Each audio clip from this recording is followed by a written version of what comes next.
Hey everyone, how's it going? I hope everyone's doing well. So I'm back today with yet another chapter of my 500 subscribers contest. So if you're not familiar with my competition, go and check out the original video. But essentially, to celebrate getting 500 subscribers, thanks very much everyone, I decided to run a contest where people get to ask me 3 questions of their choice, and whoever wins the draw will get an album of their choice. So you can see all the details in the previous couple of videos, so go to that if you like.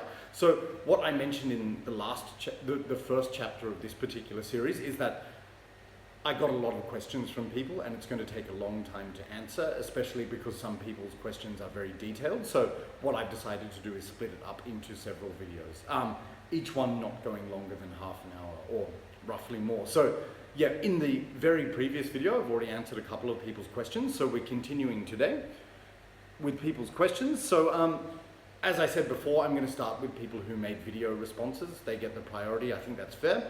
And let's get started. Okay, so looking at the first set of questions today, they're from Metal Marty Mac, who's based in Ireland. Most of you probably know Marty. He's a really great guy. Massive fan of all forms of metal music, has an absolutely massive collection, and he's equally passionate about movies. And I think he's a member of a movie club, so he collects and watches a lot of movies. Like I thought I did, but nothing compared to him. And yeah, he's really funny. We like a lot of similar movies, and we exchange movie quotes a lot of the time, especially from Braveheart. So yeah, go and check out his channel if you haven't. But he asked me 3 interesting questions. So his first question was, James, what are some of the other 80s hard rock bands you like? Because he's aware of the fact that I like Black and Blue, probably as my favorite sort of 80s hard rock hair metal band. So that's a really good question. Very happy to answer that. Somebody the other day, actually, it was Dave Cavernous Carnage, he said to me, oh, you didn't strike me as the type who would like hair metal, but as I explained to him, I've always had a soft spot for hair metal because it's the music that I first listened to when I first got into heavy music when I was about 10 years old, so it still means a lot to me. And yeah, I think it's just an interesting style of music because it's completely honest. There's nothing pretentious about it. I mean, some people said, oh, it's about the look and everything, but in terms of a lot of bands, it was really about the music, and I think the message was just honest. It was about, having a good time, basically. So, and that's why a lot of that kind of music sort of served as party anthems, I suppose. But anyway, let's have a look at some of my favorite hair metal bands. So, yep, as Marty mentioned, one of my favorites is Black and Blue, highly underrated band from where are they from? Oregon in the US. So, of course, featuring Tommy Thayer, later of Kiss, and Jamie St. James, one time of Warrant. But yeah, just a fantastic band. This band wasn't overly glammy or hair metal. It's more sort of like hard rock and roll, but they did have the kind of glam look. It definitely fit in that category, but I think they were a lot more talented than most hair metal bands, and they deserve to be a lot more famous. So yeah, Black and Blue is probably my favorite hair metal band, you could say. Then, coming to the rest of the top 3, another favorite one of mine is Dokken, as you've probably heard me talk about this band. Yeah, just what I like about this band, they're a bit different because they concentrate more on serious themes and more on atmosphere, not just like cheeseball party anthems the whole time. But yeah, it's really atmospheric and thought-provoking music. I really like it. This is my favorite album by them, Under Lock and Key, but the first 3 albums are really good, and the 4th one, Back for the Attack, is pretty good as well. Okay, another one of my favorite hair metal bands is definitely Ratt, also from the US. So originally from San Diego, California, but moved up to the Sunset Strip. Yeah, just brilliant. I think this band, they are quite famous, but I still think they're underrated because they wrote some incredibly catchy songs. The musicianship is incredibly talented, and Stephen Pearcy, I think he's a really clever lyricist with his double entendres and plays on words and everything. And as someone said, his voice sounds like sandpaper on chrome. So with melody as well. So absolutely great band. Again, my favorite 3 albums are the first 3. So this is the 3rd one, Dancing Undercover, but also Invasion of Your Privacy and what's the first one called? Out of the Cellar, yep. And then the 4th one is really good, but yeah, fantastic band, really catchy. And now, another one of my favorite hair metal bands, sounds like a cliche, but cliches come from somewhere, is of course Motley Crue.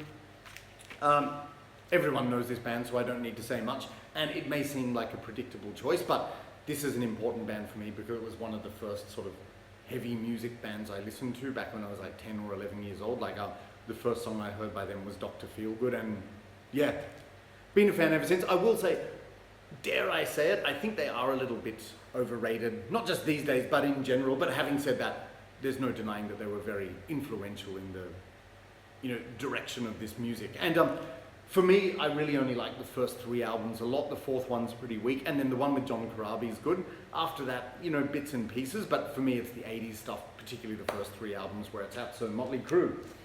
Now, another favourite hair metal band of mine, now this band has received a lot of criticism, unfairly I think, because I think they are a talented band and I don't see why they got so much flack, but I actually really like Warrant as well. So their first few albums were fantastic. This is the self-titled, not the self-titled, the debut one, DRFSR. But it's just such brilliant glam metal music. They're known famously for Cherry Pie, the album which came after that. And I even like that song in the album, but for me, this is my favorite album by them. It's just brilliant. Got a few singles on it, like Down Boys and Heaven, but it's got some really cool deep cuts. Like some of my favorite deep cut songs on this would be In the Sticks, Ridin' High, and Cold Sweat, but fantastic stuff. Warrant, criminally underrated band. And yeah, so there's 5, but I will just quickly mention a couple of others, sort of honorable mentions, yeah. So another one is Wasp, and the reason I didn't include this in the top 5 is just because there's some debate as to whether this is hair metal. Like, they're a lot heavier and more aggressive than hair metal. Like, the way I described it when I first heard this band, it sounded to me like a cross between Metallica and Motley Crue, so sort of too heavy metal to be hair metal and vice versa, but absolutely fantastic band. Blackie Lawless, such a charismatic frontman, great singer, and brilliant musicianship. Again, the first 3 albums, for me, the self-titled, what's the other one called? Not Running Wild in the Streets, The Last Command, yeah, and this one, Inside the Electric Circus, they're my favorites, yeah. So some debate as to whether they're a hair metal band, but I really like them anyway. And just while we're on the topic, I know I've mentioned 6 now, but one other band that I should probably highlight if you like hair metal, this is a band I only discovered recently, is Keel, also from the US. So, sorry about this weird packaging, but yeah, so Keel was the band fronted by Ron Keel. He was the main singer and songwriter, and he was previously in a band with Yngwie Malmsteen called Steeler, I think. But yeah, this is absolutely brilliant. I bought this album because of the cover of the Bruce Springsteen song Because the Night, which is fantastic, but I actually really like the whole album, and this band was produced by Gene Simmons, so if you like that kind of Kiss-oriented or hair metal-oriented stuff, you'll really like this. If you like your hair metal, definitely check this band out. So, Keel. Yeah, so thanks Marty for your first question. So there's some of my favorite hair metal bands of all time, but of course there are many others that I'm discovering, like some other ones I like are Y&T, Silent Rage. These are sort of like really, sort of not underground ones, but obscure ones. And some others I like, sort of 80s Crocus when they went more in a glam direction. And of course, early Def Leppard, but in my opinion, I don't need to listen to anything past the first 5 albums. After Adrenalize had a lot of cheese on it, but also some really good songs. But after that, not really. Okay, so second question. Because Marty is a film buff, and he knows that I like movies as well, so we sometimes exchange quotes, as I mentioned. He asked me to highlight some of my favorite movies. Now, just like Marty, I like a lot of movies. Hundreds probably. I'm a really big movie fan of all kinds of genres, so it's hard for me to name my top 5 exactly, but what I've shown today is just, what I'm going to show today, are just some of the ones that I never get sick of, and I really enjoy them every time. So, I'm not going to talk about any horror films today because I've already done that before in Dennis's thread, and Marty ran a competition before about music and movies where I also mentioned a lot of horror movies, so I'm going to show you some of my other favorite ones today. But first and foremost, my favorite movie of all time is Killing Zoe. So this is a movie starring, Eric Stoltz and Jean-Hugh Anglade, the French actor, and what it's about is a group of guys who plan to rob the Federal Bank of France on Bastille Day, a public holiday in France. But unfortunately, the night before, they have an evening of drunken and drug-fueled debauchery, so they're all a complete mess, and then they have to go and rob the bank the next day, and the whole job is a botch from the word go, basically. But you just watch the chaos and violence unfold. And there is a romance tied into this, just to give it some more drama, but it's just such an excellent film. Like, very explosive, action-packed, raw, gritty, intense. It's set in France, so half of the movie's in French, but also in English. I just love this movie, classic 90s. If you haven't seen it, definitely do so. So that's Killing Zoe, my favorite movie. Okay, and some other favorites. These are in no particular order, but I'd have to say Gladiator with Russell Crowe. This is one that I never get sick of. I'll never forget, I first saw it at the cinema in London in 2000, I think, and I just loved it. Very great to see at the cinema. But at school and university, I was interested in ancient history a lot, like Greek and Roman and Egyptian history. So obviously Gladiator, it's an ancient Roman film. So I really enjoy ancient world films like this one. And I usually watch this several times a year, and I know exactly what's coming, but I just like it. I like the drama, the ancient world atmosphere, the battle and the combat scenes. Russell Crowe is a bit of a mumbler in this movie, but you know, the acting is still very good. So yeah, Gladiator is an absolute classic. And here I have the director's cut, which goes half an hour longer, but fantastic. Gladiator. Okay, another one of my favorite movies, which I never get sick of. This is an old classic, Robin Hood, Prince of Thieves, starring Kevin Costner. So this is from 1991, blast from the past. Where the hell did time go? But yeah, some other famous actors in this were Morgan Freeman and Christian Slater, as well as Alan Rickman, who played the Sheriff of Nottingham, and he was hilarious, really good. But yeah, I like medieval action films, you know, and this film is full of action, like battles, combat scenes, got a good sense of humor, good drama. It's one of those family adventure movies, like it appeals to people of all ages, and I still love it. Like I've probably seen this over easily 20 times, but I still love it. Great soundtrack too, with that like sort of medieval fanfare music. But yeah, so many good scenes. If you have not watched this, definitely do so. It's funny, Kevin Costner, he's an American actor. He just speaks with an American accent in it. You know, playing Robin Hood, which is kind of funny, but his acting itself is pretty good actually. It grows on you. But yeah, great movie, Robin Hood, Prince of Thieves.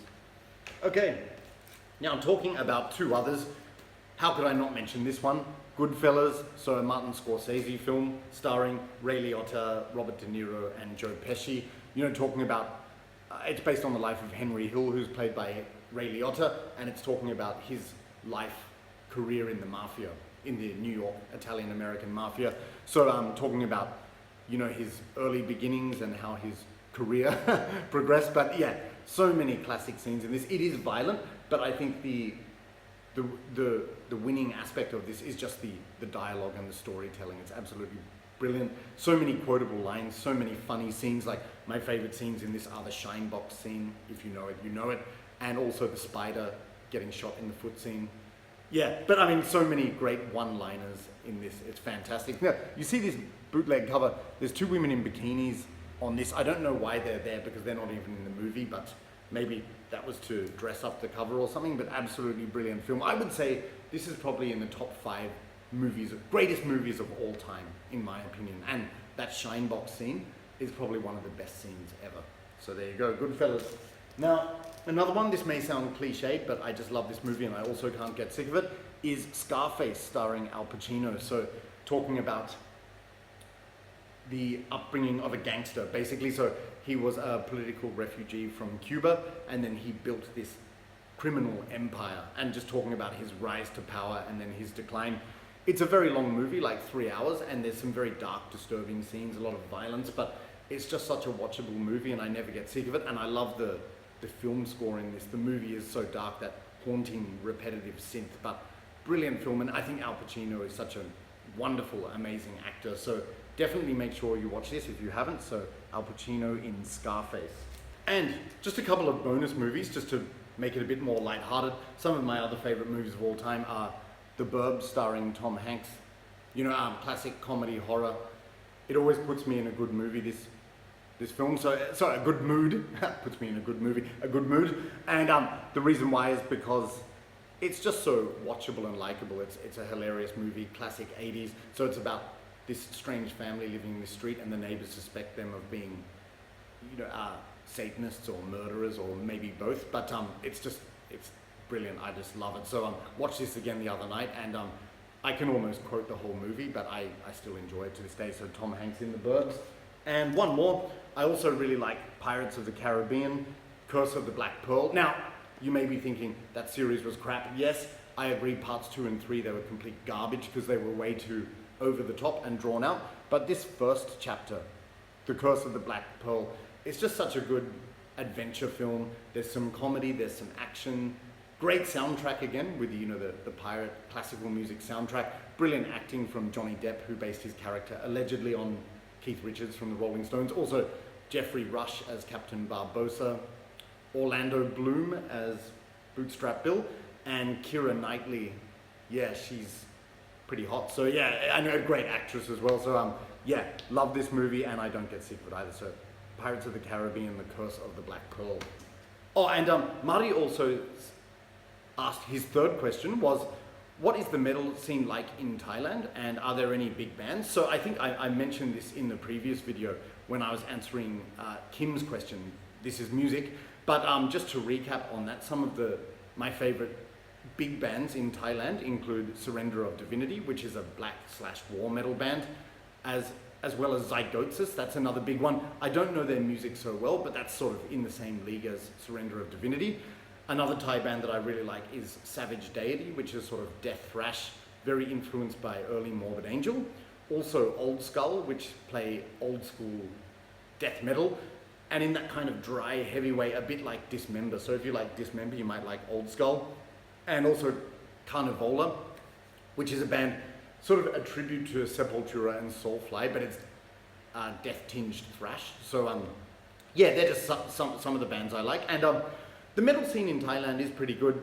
They do organize a lot of underground concerts in Bangkok, and with bigger bands coming out, you get some of these bands supporting them. So it's good, but it's funny, because it's a niche market, when you go to concerts in Bangkok, whenever you go, you see the same handful of people, which is, yeah, it's not bad, it's just interesting. Like both local people and expats, you always see the same people. But, the good thing is everyone keeps going and supporting the scene.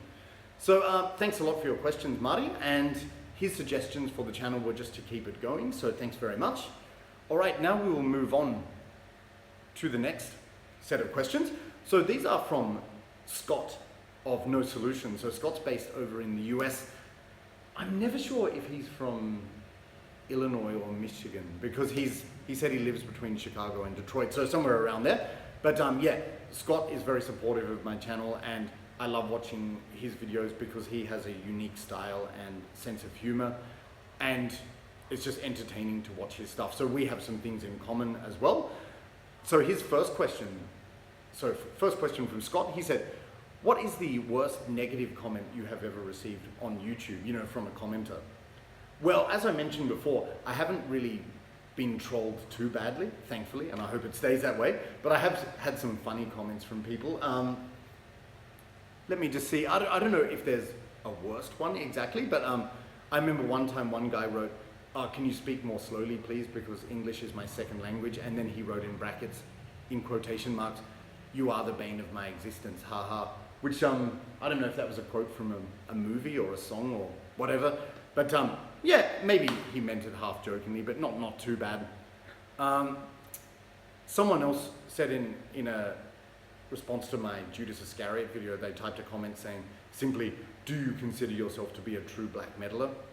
So obviously I think that wasn't a genuine question. I think they were just trying to provoke me. In other words, imply you are not a true black metaler. But I don't really care, because I don't purport to be one. Like, I think that term true black metal and true black metaler, it's so old hat. Like, we're not in Oslo in 1991 anymore. I never was. So, and I don't play in a band, so I think it would be really ridiculous for me to ever say, oh, I'm true black metal. I think only a person in a band could say that, and it's just old hat, as I said. So for me, no, I don't even have to answer this question, but just for the benefit of everyone, no, I don't consider myself to be a true black metaler, but I'm just a long-term fan of the music, and that's it. Another, probably the funniest, most outrageous comment I got was from someone who, because I mentioned in one video that Cannibal Corpse were my favorite death metal band, along with Autopsy. So that person said, if you say that Cannibal Corpse is your favorite death metal band, then you don't really like death metal. Okay, all right, if you say so. But again, I shouldn't have to dignify that with a response, but I think that person was implying, oh, Cannibal Corpse is a very commercial death metal band, but not really. They're one of the biggest, most established death metal bands, but they earned their place. And again, I don't have to justify it, but when I was first getting into that style of music, Cannibal Corpse was not the first band I heard, but it was probably the second or third, but I was just blown away by the inhuman vocals and gory lyrics and the heaviness, and I thought, wow, this is my thing. That was back in 1993 when I was 14. So ever since then, they've always held a special place. So yes, I have no qualms or reservations about saying that Cannibal Corpse are my favorite death metal band. And I do like death metal, believe it or not. There's a lot of underground death metal I like, but if I had to say my favorite death metal band of all time, it would be Cannibal Corpse. So yeah. All right, and did I get any other ones? Oh yeah, another person commented on one of my videos simply, they wrote, "You're so airy and it hurts." So I'm not sure what the hell that's supposed to mean. Not sure if that's meant as an insult or a compliment. I don't know, like depending on what that person's inclinations, but again, I thought of that as provocative, so I just left it. But yeah, so you can see, they're just 4, and I would have to say they're probably the worst, and they're not really that bad. So I've been lucky not to have been trolled too much over the years, and I hope it stays that way. All right, and so Scott's second question, that's a great question, Scott. Scott's second question was, do you have any other collections? Yeah, as I mentioned, that's kind of already been answered. It's movie DVDs, but I will say I used to have a lot more, and I used to think, oh no, they're taking up too much space. They're just cluttering up my living space. So I donated a whole load of them to charity, and I don't regret that because obviously that's a good thing to do. It's helping other people, but I regret it in the sense that sometimes I really feel like watching a certain movie, like Rounders with Matt Damon and Edward Norton. I can't because I gave both copies away. So I would advise people, yes, of course it's good to donate to charity, but if you really like movies and that's your thing, I would be reluctant to give them away because I now regret giving a lot of them away. But yeah, thankfully there's also YouTube and Netflix. But yes, I think my second biggest hobby next to music is movies. Okay, so thanks, Scott. And Scott's third question, he said he knows I'm a Kiss fan, and he said that Hide Your Heart is his favorite Kiss song. So he said, James, are you prepared to say on record that Hide Your Heart is the best Kiss song? So he's talking about Hide Your Heart from this 1989 album by Kiss, Hot in the Shade. I think this is a criminally underrated album. There was one critic who described this album as 3 smash hits and 12 pieces of crap. I disagree. There's a lot of really good cuts on here, like, what's some of my favorites, like Silver Spoon and Love Me to Hate You. But yeah, a lot of great tracks. But the 3 singles were, of course, Rise to It, Hide Your Heart, and Forever. So when Scott asked me, am I prepared to say on record that Hide Your Heart is my favorite Kiss song? Unfortunately, Scott, no. I will say this, that Hide Your Heart for me is probably the best of the 3 singles. Like Rise to It was pretty good. Forever is a soppy ballad, and I don't really like love songs. So yeah, but I'd say Hide Your Heart was the best of the singles and probably the best song on the album. I admit, and I agree with you that it sounds really badass when Paul Stanley goes, come on! And like in the video clip, I watched that bit and I cracked up because I thought of you. It's so funny, like he sort of jerks his whole body. But yeah, so I would say Hide Your Heart is the best song on this album in my opinion, but it's not my favorite Kiss song of all time. So while we're on that topic, what are my favorite Kiss songs of all time? First of all, from 1976's Rock and Roll Over, the first track on side 2, which is Love 'Em, Leave 'Em, or Love 'Em and Leave 'Em. Yeah, definitely favorite 70s Kiss song. And my favorite 80s Kiss song is from Lick It Up, and that's from side 2, Fits Like a Glove. Ooh! Yeah, really good song. So there you go. That was 3 questions. So Scott said, regarding suggestions, Scott just said, I hope you keep it going. So thanks very much. All right, now we're up to 25 minutes, but I think I will include one more set of questions if people don't mind. If you do, you can just stop the video, but I hope you keep watching. So next set of questions is from Christian Osorio, who's from Chile. A lot of you probably know him. He joins a lot of contests and threads. He's very loyal to other people's channels, and he always makes the effort to comment on my videos. So I really appreciate that, Christian. So he has some quite detailed questions, but we're going to see if we can tackle these anyway. Okay, so he said, first of all, give us 3 reasons why we should listen to black metal or why we would enjoy it. Okay, so first of all, I'll say that I don't ever feel inclined to tell people that they should listen to a style of music, or that they shouldn't for that matter. It's completely up to them. So I'm not going to be telling people this is why you should listen to black metal. I just really like it. But if someone was to say, why do I listen to it? Give us 3 reasons why you listen to it. For me, I would say first reason is the atmosphere. Black metal, regardless of the kind of subgenre, whether it's melodic or symphonic or bombastic or warlike, bellicose, it doesn't matter. But I think black metal just creates the best atmosphere for me, a very special feeling when I'm listening to it. And tied to that is the fact that it's very emotionally powerful. You know, it's something real. So I really like the atmosphere and the emotions which are captured by black metal. And thirdly, the third reason why I really like it is because it captures the imagination. Like in terms of the imagery, the lyrics, the aesthetics, you know, like corpse paint, spikes, forests, you know, the topics of Satanism and the occult, witchcraft, things like that. It's just really interesting. I've always been interested in horror and fantasy, you know, ever since I was very young. So it kind of made logical sense that I would be drawn towards black metal. So they're the 3 reasons why I enjoy it. So atmosphere, emotion, so they're kind of interlinked, and the fact that it captures the imagination.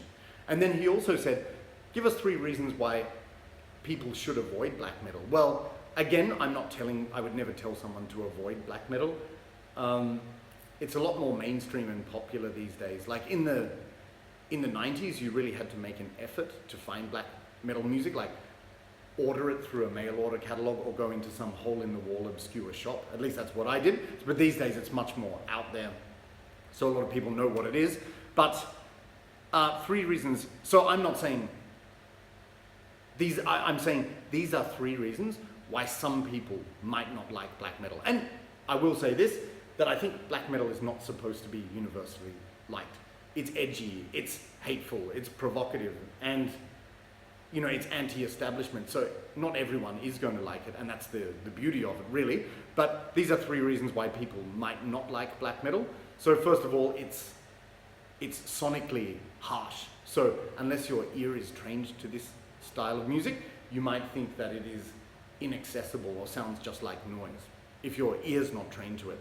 Secondly, the reason why some people may not like black metal is that it's very ideologically extreme, especially in terms of religion. You know, it's like satanic or anti-Christian, so a lot of people, namely Christians or religious people, would have a problem with that. But again, that's the whole point of it. And the third reason why people may not like it is because it's often or sometimes politically incorrect. And as we all know, the world is getting more and more politically correct, so it's going to offend a lot of people. But like I said, black metal is not supposed to be nice. It's supposed to be violent and harsh and nasty and provocative. So there are many reasons why people don't like it, but that's the beauty of it if you do like it, I think. Okay, so there's some interesting thought-provoking questions there. Christian? Now his second question was, give us 3 bands we should listen to. In terms of black metal, there are so many, as people know. I listen to so many black metal bands, but since you asked me to give 3, I'll just name my top 3 black metal bands. So they are Darkthrone, Marduk, and Immortal. In no particular order. Probably Marduk is my favorite black metal band of all time, but they're definitely the top 3. So I couldn't say don't start with them. That sounds like a good place to start, being my 3 favorite. Now he said, name 3 bands which are a gimmick or not what black metal is supposed to be. So again, I don't feel like I'm an authority on black metal, so I can't say black metal should be this or it should be that, and these bands are doing it wrong. I think bands can create whatever they want to. But yeah, so I can't really think of any particular names, but people will probably get an idea. But so one style of black metal which I think is particularly gimmicky is DSBM, which is depressive black metal. Now I can't say the S word because otherwise the video will get censored, but I'm sure people know what I'm talking about. Like, I'll just say, as a preface, for me, black metal is the music of Satan.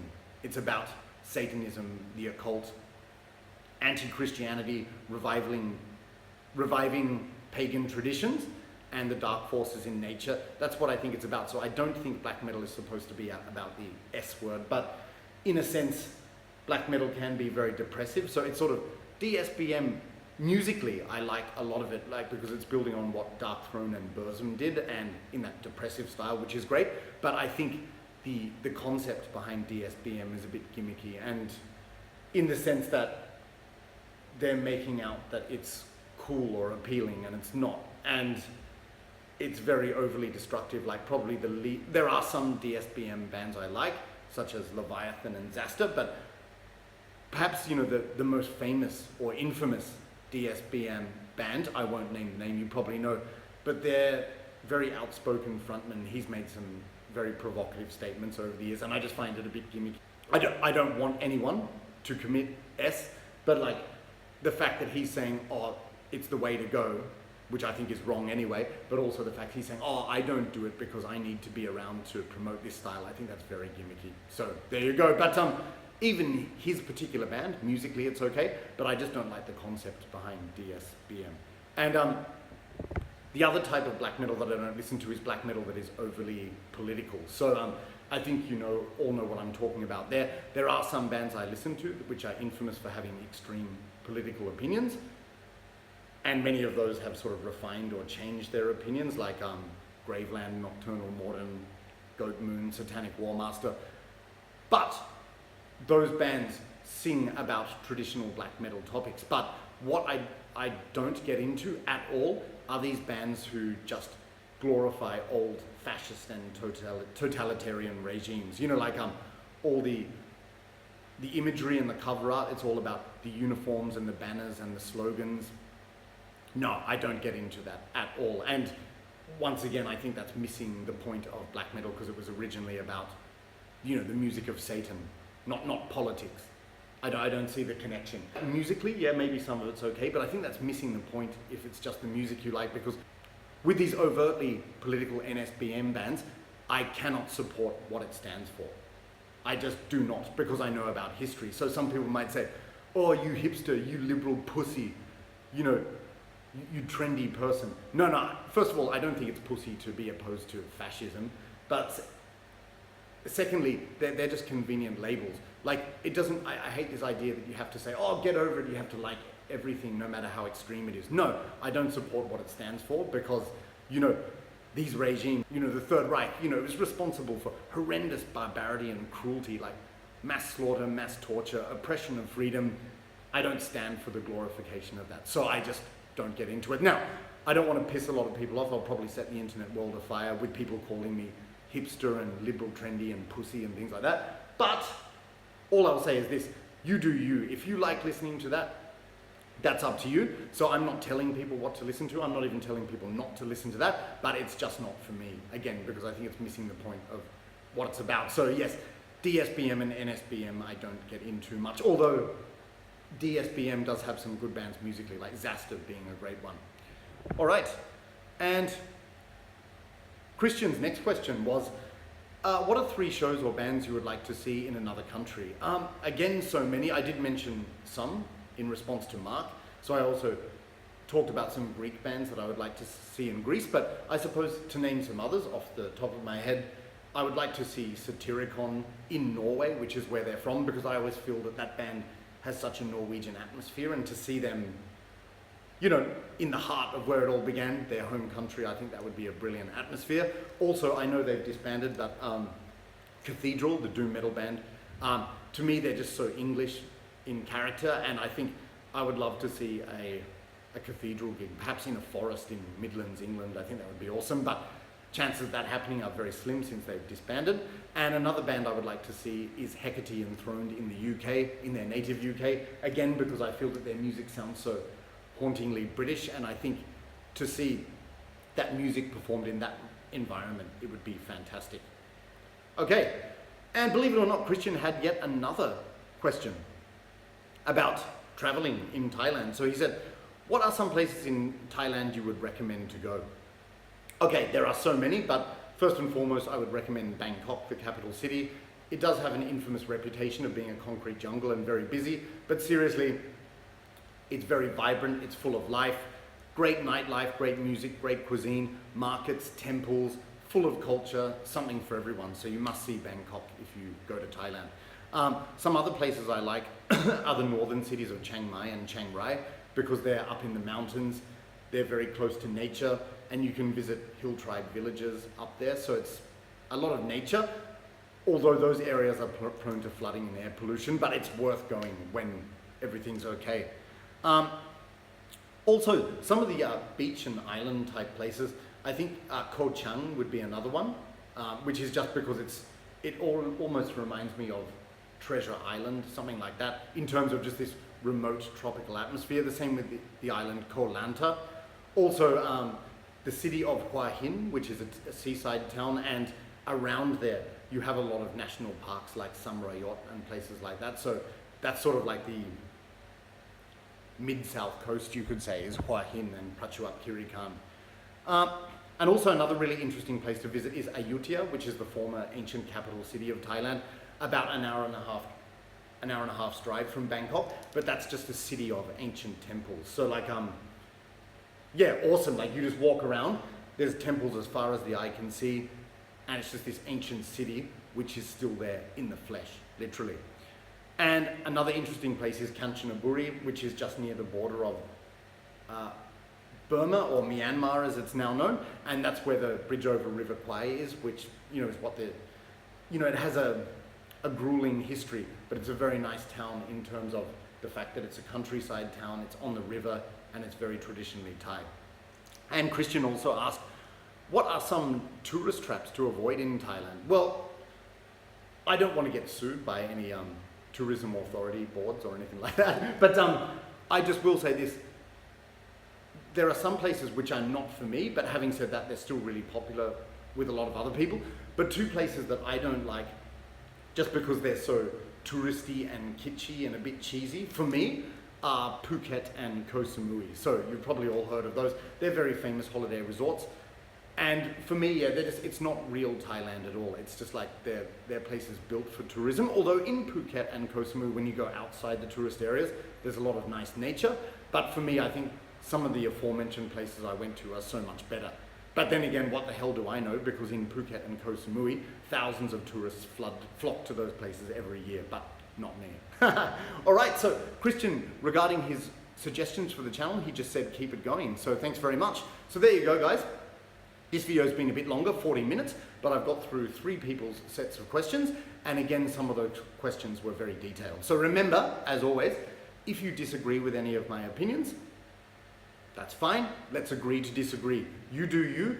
I'm not coming back to that question about what black metal is gimmicky. I'm not professing to be an authority on the music, and I'm not telling you what you should or shouldn't listen to. I'm just saying what doesn't appeal to me in response to Christian's question. Okay, so let's be grown up about this.